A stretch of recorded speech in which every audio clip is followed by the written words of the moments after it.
إن الحمد لله نحمده ونستعينه ونعوذ بالله من شرور أنفسنا ومن سيئات أعمالنا من يهده الله فلا مضل له ومن يضلل فلا هادي له وأشهد أن سيدنا ونبينا محمدا عبده ورسوله أما بعد ومن تفسير قول لا إله إلا الله كلا إله إلا الله ترجم وسط يقول الله جل وعلا الله سبحانه وتعالى بتكبر القرآنات وسط بتكبر القرآن وسط بلو يلنال قل إن الأمر نجر كله من نجر لله لعلهنا لله سبحانه وتعالى بيتشانو ስለዚህ ማንም በራሱ ፍቃድ ሊያደርገው ወላ ሽምግልና ወላ ሌላ ነገር ወላ ማማለድ ምንም ሊያደርግ አይችልም ويقول الله جل وعلا الله سبحانه وتعالى አሁንም በቁርአኑ ላይ ምን ይላል አላ አዋጅ ለሁል ኸልቁ መፍጠርም ለሱ ነው ወልአምሩ ነገር ዓለም ሁሉ ለሱ ነው ተባረከላህ ስለዚህ አላህ Subhanahu Wa Ta'ala ተባረከ ላቀ ተቀደሰ አኒ ሹብሃት ከሁሉም ከመሳሰሉ ከመጥፎ እንትኑ ባሮች ከሚሉት ነገር ሁሉ ጠራ ላቀ رب العالمين علامات ጌታ والآيات في هذا المعنى كثيرة በዚህ ጉዳይ ላይ አላህ Subhanahu Wa Ta'ala ብዙ ነገር ብዙ አያቶችን ብዙ አንቀጾችን አውርዶናል والمقصود ዋናው ነገር የሚታሰበው ان الذي ነገሩ له الامر ሁሉም ነገር ለአላህ Subhanahu Wa Ta'ala እሱ የፈለገውን የሚሰራ መሆኑን ዓለማትን እንደፈጠረ ሁሉ የሚሰራውም የፈለገውን እሱ መሆኑን ወልሙልኩ ንግስናው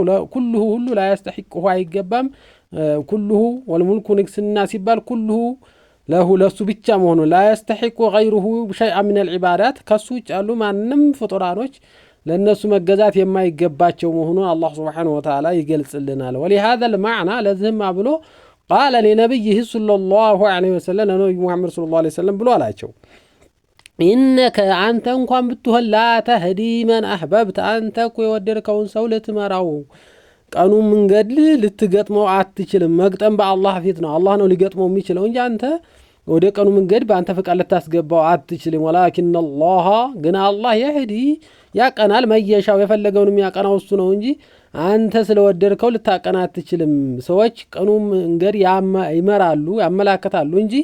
ማቅናት ግን በአላህ እጅ መሆኑን ስለዚህ ሁሉም ነገር በአላህ ነው ወላ ሹፋዓ ወላ ማቅና ወላ መምራት ስለዚህ ሁሉም ነገር በአላህ እስከሆነ ኢባዳችንን ለአላህ ያደረግ ሁሉንም ነገር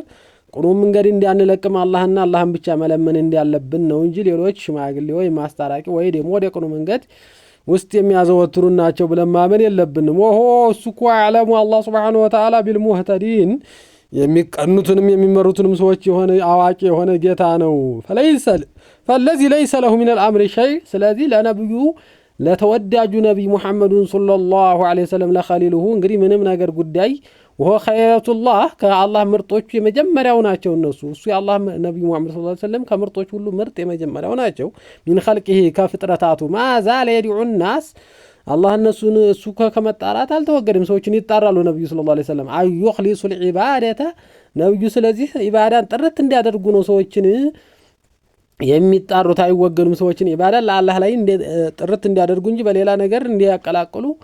ከመጣራት ተወግደው አንድም ቀን አርፈው አያውቁም للذي له الامر كله ለዛ ነገር ዓለም ሁሉ ለሱ ለሆነ ጌታ ብቻ ጥርት እንዲያደርጉ ነው ነብዩ አለይሂ ሰላቱ ወሰለም በህይወት ዓለማቸው በሙሉ አንድም ቀን በዚህ ስራ ላይ ሳይወገዱ ሳያቆሙ የሄዱት ወላህ ያ ጥርት ስራ ሁሉ ለአላህ ጥርት የሚደረግለት ወላሁ ተዓላ አላህ Subhanahu Wa Ta'ala ነው ስለዚህ ስራችንን በተውሂዳችንን ጥርትና ማድረግ ያለብን ለአላህና ለአላህ ብቻ መሆኑን እንረዳለን واخر دعوانا يعني الحمد لله رب العالمين وصلى الله وسلم على خلقنا محمد وعلى اله وصحبه اجمعين